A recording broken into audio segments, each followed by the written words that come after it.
یا ایھا الذین آمنوا اتقوا اللہ ولتنظر نفس ما قدمت لغد، اے ایمان والو اللہ سے ڈرو اور ہر نفس یہ سوچے کہ میں نے آخرت کے لیے آگے کیا بھیجا ہے۔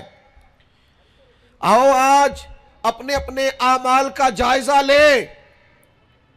ہمارے لیے آج شام کھانے میں کیا ہے یہ سب کو پتا ہے، اس ماہ میرے گھر میں کیا آمدن ہے، کیا خرچ ہے، یہ سب کو پتا ہے،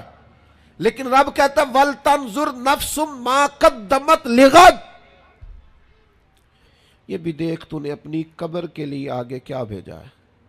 آخرت کے لیے آگے کیا بھیجا ہے، یہ دیکھ قیامت والے دن کے لیے تیرے پاس سرمایہ کیا ہے، وہاں جب اللہ کے حضور حاضر ہونا ہے تیرے پاس پیش کرنے کو کیا ہے۔ جناب صدیق کے پاس پیش کرنے کو وفا ہے، امت کی خدمت گزاری ہے جناب عمر کے پاس، جناب عثمان غنی کے پاس سخاوت ہے، مولا علی نے ہر میدان میں تلوار چلا کے اسلام کا جھنڈا بلند کیا ہے، حسین ابن علی نے سر دے کر اللہ کے حضور نظر پیش کی ہے۔ میں بھی سوچوں نا یار، آپ بھی سوچے نا، نعمتوں کی بہتات کتنی ہے،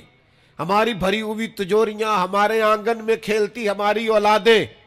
ہمارے ارد گرد ہمارے دوستوں کی لائنیں، ہمارے دسترخوان پر بچھی ہوئی نعمتیں، ہمارا تندرست وجود، ہماری بولتی زبان، ہماری دیکھتی آنکھیں، ہمارے سنتے کان، ہماری سانس لیتی روح،